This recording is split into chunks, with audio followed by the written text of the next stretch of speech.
अब हम लोग लिखेंगे डिस्चार्जिंग ऑफ कैपेसिटर। पहले चार्जिंग ऑफ कैपेसिटर पढ़ रहे थे, अब डिस्चार्जिंग ऑफ कैपेसिटर पढ़ेंगे। डिस्चार्जिंग ऑफ कैपेसिटर टॉपिक लिख दीजिएगा, उसके बाद आगे बढ़ा जाए। पहले एक फिगर बना देते हैं।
देखिए डिस्चार्जिंग ऑफ कैपेसिटर में क्या हो रहा है। कैपेसिटर का जो पॉजिटिव प्लेट है उसमें क्या हो रहा है, उससे चार्ज निकल रहा है। ठीक है, पहले पॉजिटिव प्लेट पे क्या होता था, चार्ज जाता था और जमा होता था। अब पॉजिटिव प्लेट से क्या निकल रहा है, चार्ज निकल रहा है। तो इसीलिए करंट का डायरेक्शन ये वाला हो गया। ठीक है, यहाँ तक समझ में आ रहा है। अब स्टार्टिंग में इस कैपेसिटर का प्लेट पे चार्ज था बड़ा वाला Q, तो हम लोग इसमें लिखते हैं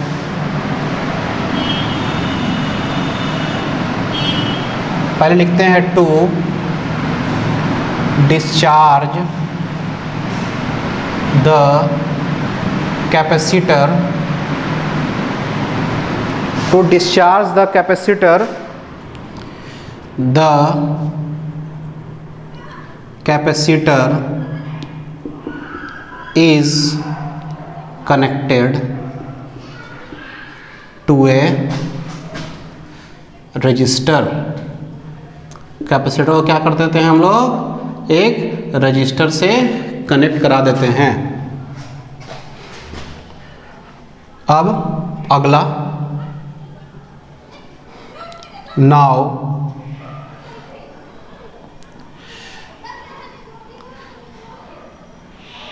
from starting charge on capacitor was बड़ा Q and after time t charge on capacitor is Q। ठीक है, T टाइम पे इसका चार्ज अब क्या बचा है, Q। Charge left on capacitor, ऐसे लिखिए ज़्यादा क्लियर होगा। Left on capacitor is Q, उस पे चार्ज अब क्या बच रहा है, Q बच रहा है। चलिए, उसके बाद चार्ज उस पे Q बचा। अब हम लोग the current will flow outward from the positive plate of the capacitor, capacitor के पॉजिटिव प्लेट से क्या होगा, करंट निकलना स्टार्ट होगा, क्योंकि चार्ज वहीं से निकल रहा है। ठीक है। अच्छा, the value of current at time t is equal to minus D Q by D T as charge is decreasing on the capacitor. ठीक है, चार्ज डिक्रीज हो रहा है इसलिए minus D Q by D T. ऐसा थोड़ी है कि चार्ज टाइम बढ़ने के साथ उसका करंट का वैल्यू बढ़ेगा, टाइम बढ़ने के साथ करंट का वैल्यू घट रहा है। ठीक है, क्या कि उसमें चार्ज ही कम है। अब देखिए, अब क्या करेंगे हम लोग, अप्लाइंग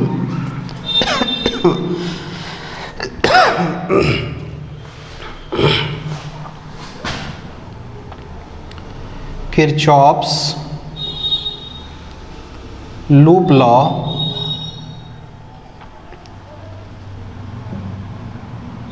लॉ लगाएंगे हम लोग किरचॉफ्स का। देन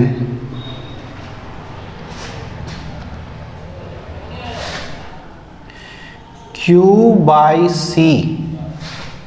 ठीक है, कैसे जाते हैं, यहां से यहां जाएंगे तो Q by C minus R I is equal to 0, तो R I is equal to Q by C, R I का value minus D Q by D T is equal to Q by C. तो ये क्या हो जाएगा, D Q by Q is equal to minus D T by R C, sorry D T by R C. तो इसको minus उधर ही लिख देते हैं हम लोग। ठीक है, अब इसको क्या करिए, इंटीग्रेट करते हैं, D Q by Q is equal to integration of minus D T by R C. अच्छा, क्यू को कहाँ से कहाँ तक करिएगा, पहले चार्ज इसमें क्यू था। ठीक है, अब बाद में चार्ज क्या आ गया, छोटा क्यू। टाइम कितना टाइम में, 0 से t टाइम में। ठीक है, यहाँ तो कोई दिक्कत का बात नहीं है। तो हम लोग इसको लिखेंगे ln q बड़ा Q से छोटा q is equal to minus T by R C. ये क्या हो जाएगा, ln q by q is equal to minus T by R C. तो q by q is equal to minus E bar to the power minus T by R C. तो q is equal to क्या हो जाएगा, q E to the power minus T by R C. ये relation आया, q is equal to, इसको मिटाएंगे ऊपर वाला, q is equal to क्या हुआ, q E to the power minus T by R C. ठीक है, यानी कि स्टार्टिंग में चार्ज कौन सा था, बड़ा वाला Q, लेकिन t टाइम पे उसका चार्ज क्या हो गया, छोटा Q। ठीक है, तो ये उसका रिलेशन आ गया। अब देखिए, at t is equal to infinity, sorry t is equal to infinity करेंगे, नहीं t is equal to infinity नहीं करते हैं, t इज इक्वल टू हम लोग क्या कर देते हैं, हाँ t is equal to infinity कर देंगे तो q चार्ज इस पे क्या हो जाएगा, 0 हो जाएगा। हाँ, at t is equal to infinity the charge q is equal to q E to the power minus infinity q by E to by infinity is equal to 0। Mean discharging is complete when t is equal to infinite। लेकिन t is equal to infinite तो कोई छोड़ नहीं सकता है। अब इसमें हम लोग लिखेंगे अगले पॉइंट में at t is equal to one time constant is equal to RC, Q is equal to Q e to the power minus RC by RC, यानी कि Q e to the power minus 1 is equal to Q by E। Q by E हुआ ना, तो ये हो जाएगा 0.37 Q, यानी कि Q का value 0.37 Q। It means at one time constant, तो ये जो Q जो चार्ज है आपका वो कितना बचा, 0.37 Q, यानी कि डिस्चार्ज कितना हुआ 63%, तभी ना 0.37 Q बचा, यानी कि 37% यदि Q चार्ज का बचा हुआ भी रहेगा तो कितना खत्म हो गया, 63%। तो हम लोग यहाँ पे लिखेंगे 37% खत्म हो गया तो कितना बचा, 63%। It means at one time constant the capacitor is 63% discharged, यानी कि एक टाइम कांस्टेंट पे जो डिस्चार्जिंग है उसका कितना हो जाएगा, 63%। और यही देखिए यहाँ पे लिखा हुआ है ऐसा ग्राफ पे, T0 टाइम पे उसका चार्ज कितना बचा हुआ है, 0.37 Q। ठीक है, ये डिस्चार्जिंग का नहीं लिखा हुआ है, ये चार्ज का लिखा हुआ है, कितना चार्ज बचा हुआ है, कितना डिस्चार्ज हुआ है उसका नहीं लिखा हुआ है। ये 37% क्या होगा, उसमें 37% से बचेगा तो डिस्चार्जिंग कितना होगा, 63%। ठीक है, चलिए इसको लिखिए, एक दो लाइन इसमें और लिखेंगे। Eight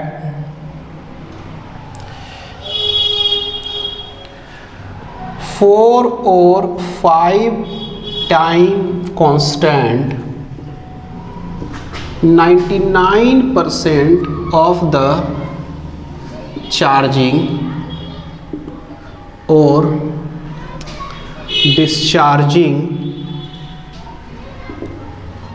of the capacitor takes place। ठीक है, यानी कि 99% चार्जिंग और डिस्चार्जिंग क्या हो जाएगा, कैपेसिटर प्लेट का खत्म हो जाएगा। ठीक है, इसमें एक पॉइंट और है,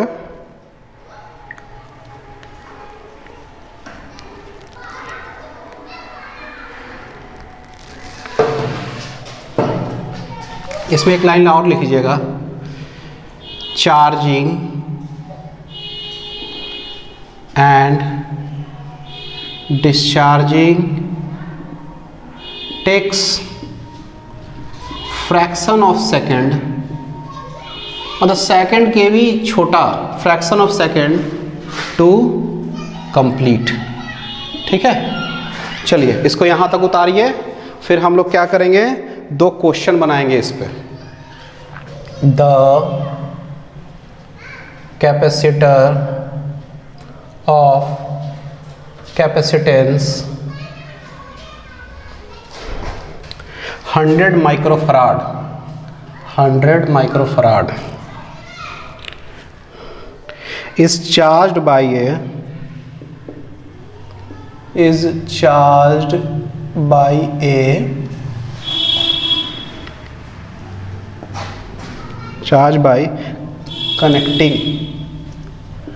connecting it to a battery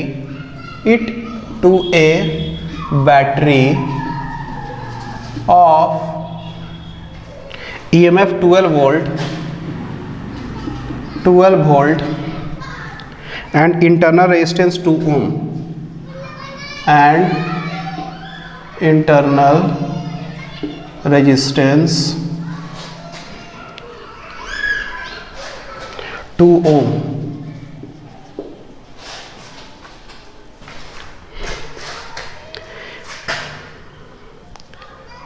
Find the time constant of the circuit, the time constant of the circuit.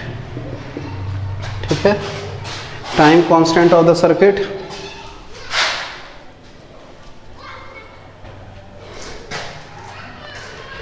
find the time taken before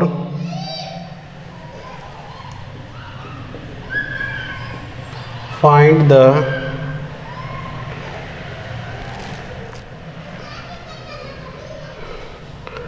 time taken before 99% of the maximum charge of the maximum charge is stored in capacitor, stored in capacitor।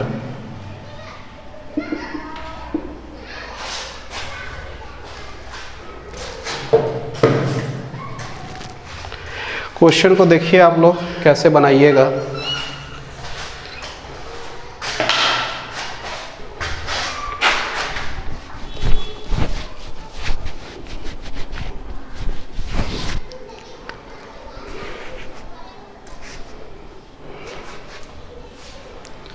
Question पढ़ दिया जाए इसको। The capacitor of capacitance 100 microfarad is charged bye connecting it to a battery of EMF 12 volt and internal resistance 2 ohm। ठीक है,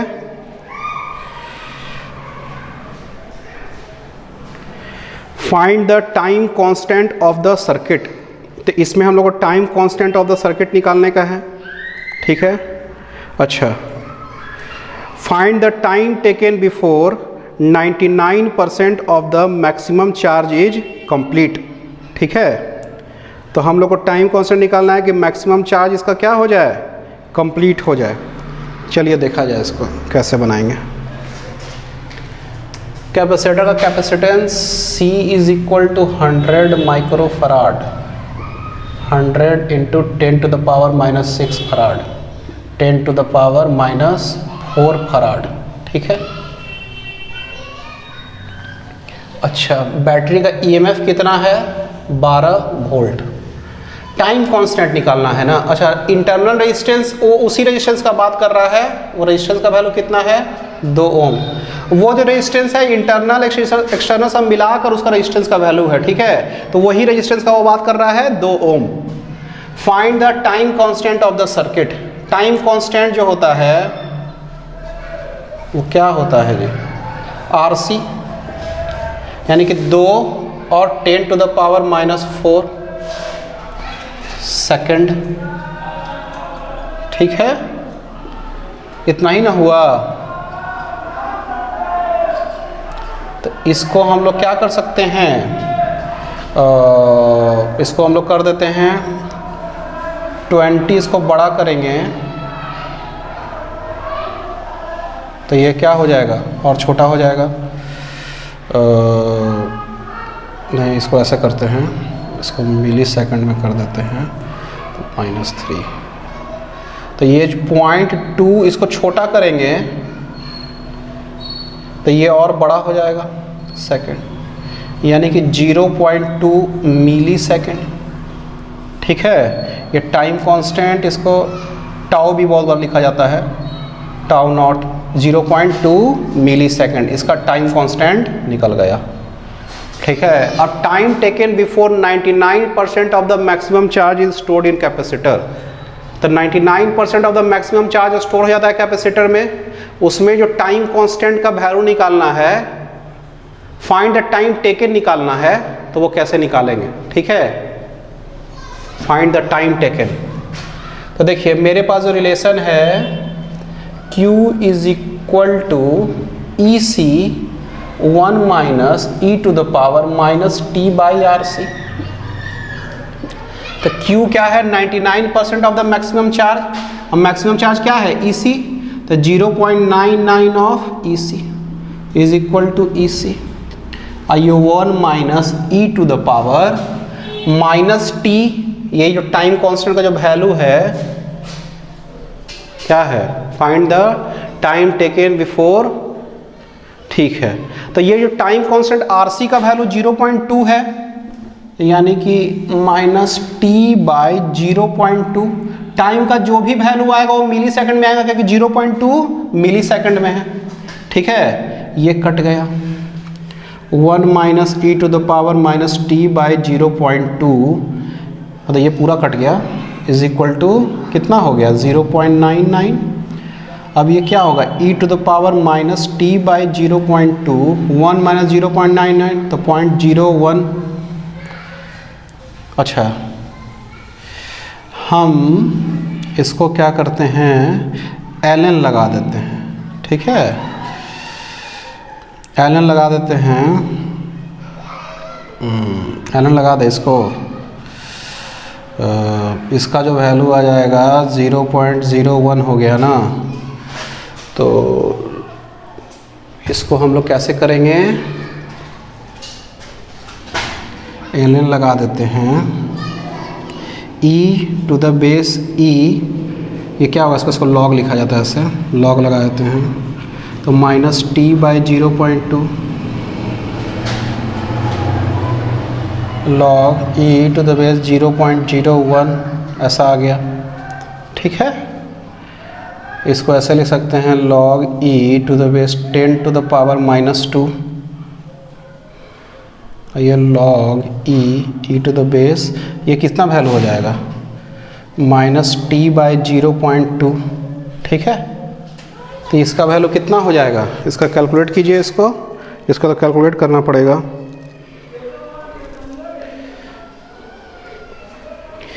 तो इसका जो value हो जाएगा, कैसे करते हैं, ln ऑफ 0.01 आपको निकालना पड़ेगा। t का जो वैल्यू डायरेक्टली आ रहा है आपको, वो आ रहा है 0.92 मिली सेकेंड,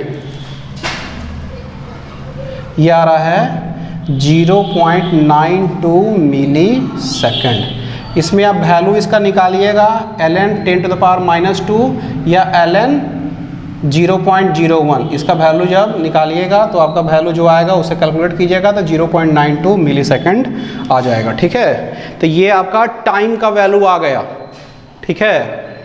तो टाइम टेकन जो इसमें कितना टाइम लगेगा, 99% ऑफ द मैक्सिमम चार्ज को कंप्लीट होने में, स्टोर होने में 0.92 मिली सेकेंड, यानी कि सेकंड का 1000वां भाग मिली सेकेंड होता है, और 1 मिली सेकेंड से भी वो कम है। तो देख रहे हैं कितना कम टाइम लग रहा है इसको चार्ज होने में। चार्ज होना बहुत ही छोटा है और तुरंत भर में चार्ज हो जाता है, उससे ऐसा डिस्चार्ज भी ये हो जाता है। चलिए तो एक सवाल हम और बनाएंगे अभी, उस सवाल को लिख लिया जाए।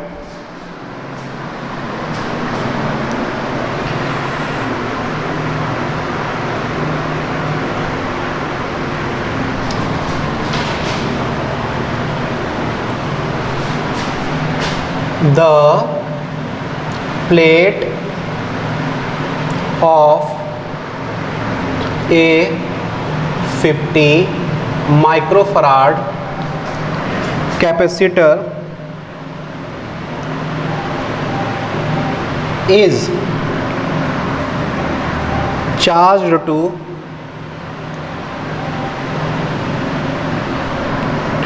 400 microcoulomb. 400 microcoulomb are connected through a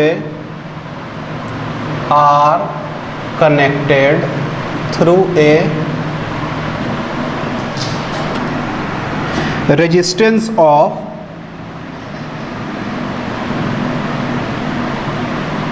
1 kilo ohm. Find the charge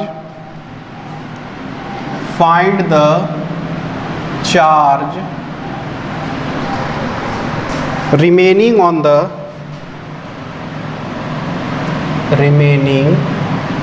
the capacitor 1 second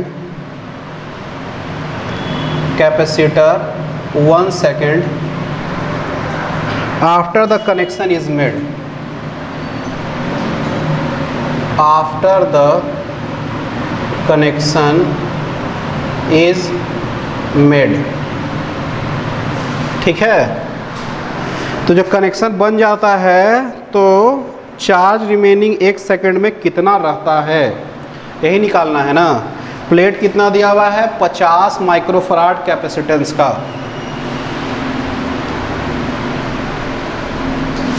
चार 400 कूलम तक क्या करता है, चार्ज इसको कर दिया जाता है माइक्रो कूलम तक, और उसके बाद उसको रजिस्टर से लगा दिया जाता है। Find the charge remaining on the capacitor 1 second after the connection is made. ठीक है, तो देखिए इसमें करते क्या हैं, कैपेसिटेंस का वैल्यू कितना है 50 माइक्रोफराड, 50 × 10⁻⁻⁶ यानी कि 5 × 10⁻⁻5 फराड। चार्ज जो फुल चार्ज उस पर कितना था 400 माइक्रो कूलम, तो ये कितना हो जाएगा 400 × 10⁻⁻6 कूलम, 4 × 10⁻⁻4 कूलम। ठीक है, रजिस्टर इसके पास कितना का है 1 किलो ओम का, यानी कि 1000 ohm. Find the charge remaining on the capacitor 1 second after the connection is made. ठीक है, तो मेरे पास फॉर्मूला है Q = Q e⁻⁻t /RC, यही ना है। अच्छा, RC का वैल्यू यहाँ से निकाल लीजिए। RC का वैल्यू क्या होगा 1080 5 × 10⁻⁻5। ठीक है, ये सेकंड में होगा, 5 × 10⁻²।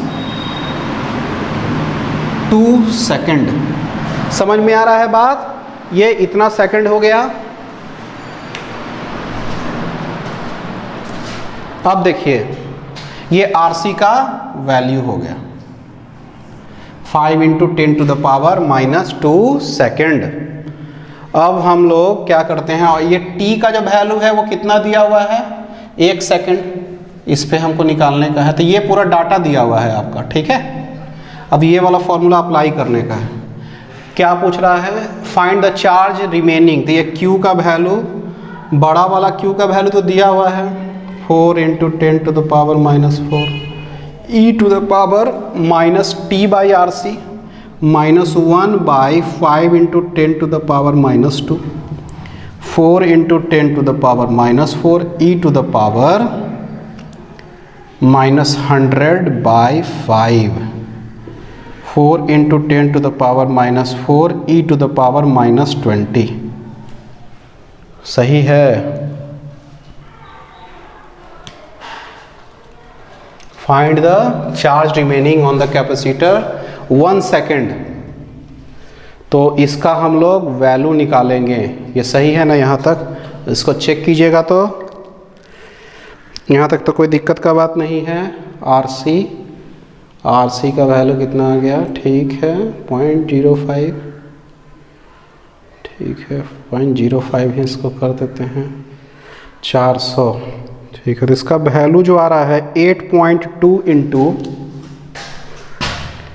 8.2, इसका वैल्यू जब डालेंगे तो 8.2 ×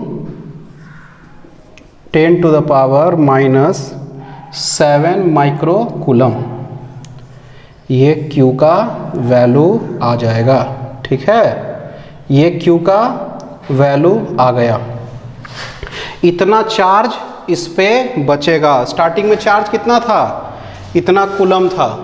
अब चार्ज क्या बचा 1 सेकंड बाद, इतना कूलम बचा। ठीक है, यानी कि बहुत ज़्यादा डिस्चार्ज हो गया, 99% से ज़्यादा डिस्चार्ज हो गया ये। ठीक है, 1 सेकंड हो गया। 1 सेकंड के कुछ ही भाग में 99% डिस्चार्ज हो जाता है, तो ये तो 1 सेकंड हो गया। ठीक है, यहाँ तक आपका हो गया है। अब जो है हम लोग 1-2 क्वेश्चन और कर लेंगे आज। ठीक है, और जो 2 चीज़ है इसमें, एक है आपका एटमॉस्फेरिक इलेक्ट्रिसिटी और एक टॉपिक है वान डी ग्राफ जनरेटर। ये दोनों टॉपिक हम लोग अगले लेक्चर में करेंगे। आज हम लोग 1-2 सवाल और रेजिस्टेंस का बना लेते हैं। ठीक है, चलिए एक बनाते हैं। व्हीटस्टोन ब्रिज टाइप का एक सवाल है, उससे बनाना है।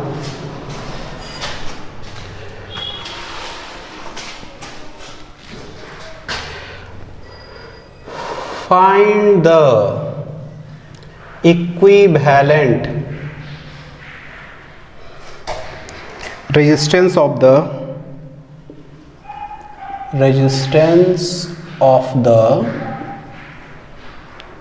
network shown in figure. Network shown in figure between the points A and B. Between the points A and B.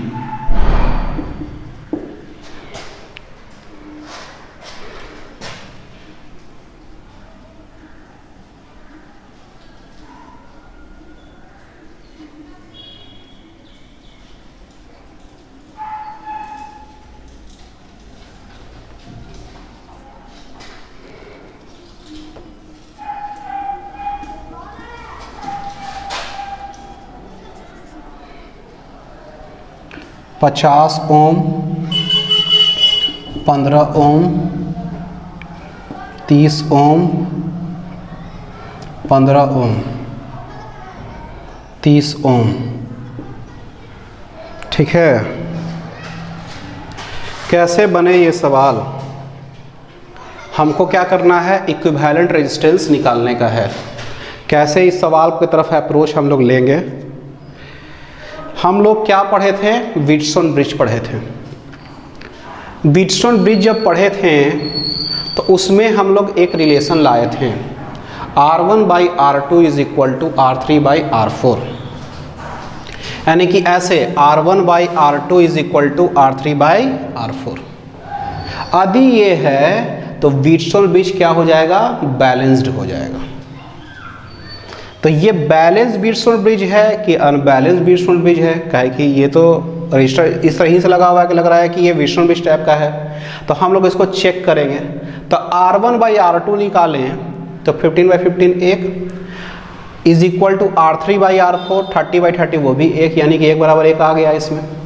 यानी कि ये जो हो गया बैलेंस व्हीटस्टोन ब्रिज हो गया।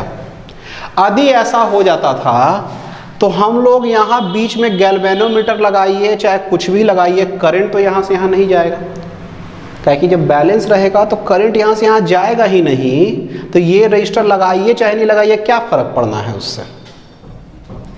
तो कहानी ये है कि ये चीज़ रखिए या इसको हटाइए, कोई फ़र्क इससे नहीं पड़ेगा। तो इसको हम लोग हटा के काम करेंगे। ठीक है, तो चलिए देखते हैं इसमें कैसे इसको अप्रोच लिया जाए। We know that the Wheatstone bridge is said to be balanced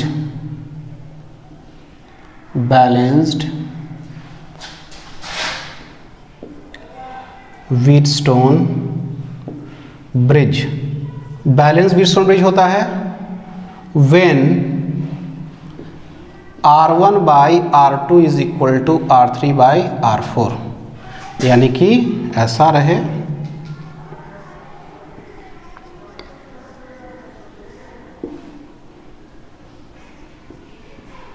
R1, R2, R3, R4। ये बात समझ में आ रहा है आप लोग को? R1/R2 is equal to R3/R4 रहेगा तो वो जो ब्रिज होगा वो क्या हो जाएगा?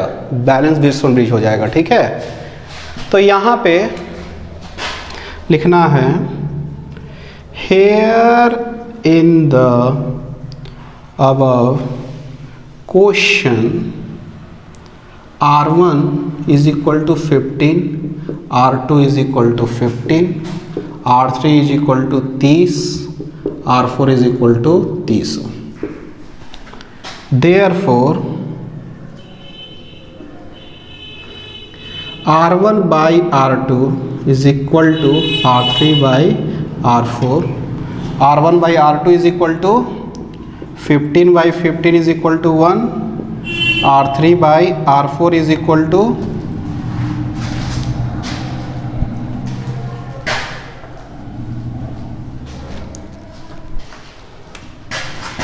R3/R4 इज इक्वल टू 30/30 यानी कि 1। Therefore R1/R2 is equal to R3/R4। So the our circuit is balanced Wheatstone bridge। ये बैलेंस व्हीटस्टोन ब्रिज हो गया। ठीक है, चलिए यहां तक इसको उतारिए, उसके बाद इसको मिटाएंगे। बैलेंस व्हीटस्टोन ब्रिज हो गया। नाउ द 50 है 50 ohm। now in the 50 ohm resistor there will not be flow of any current। Current क्या होगा आपका, फ्लो नहीं करेगा। ठीक है, फ्लो जब करंट नहीं करेगा तो होगा क्या,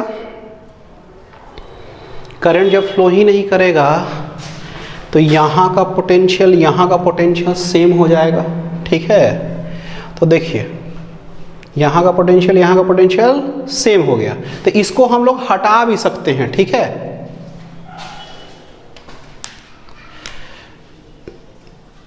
नो फ्लो ऑफ करंट जब आपका हो गया तो इसमें हम लोग इसको हटा भी सकते हैं। नाउ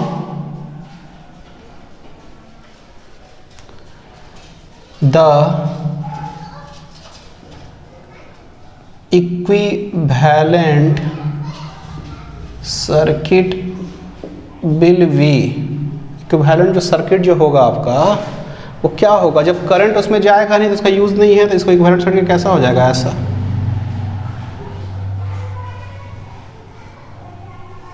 ठीक है, 15 ओम 15 ओम, 30 ओम 30 ओम। ठीक है, ये पॉइंट ए, ये पॉइंट बी। ठीक है, तो ये क्या हो जाएगा, सेम हो गया। सॉरी इसमें क्या कर दिए हम, एक second.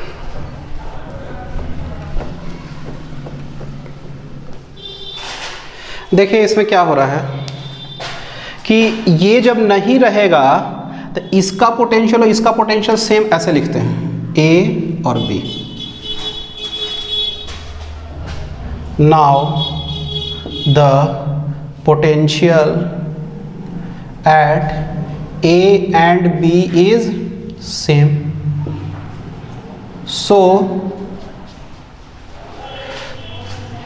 Potential difference of 15 ohm और potential difference of 30 ohm same, क्या कि ये दोनों पोटेंशियल इसका सेम और ये दोनों पोटेंशियल इसका same.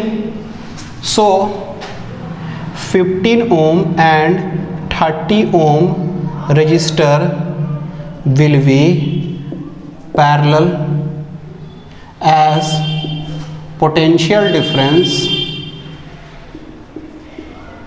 Is same. So R equivalent जो हो जाएगा 30 गुना 15/30 + 15। ये क्या हो गया, 30 गुना 15/45, 15 3 और 3 10, ये क्या हो गया 10 ओम। समझ में आ रहा है बात,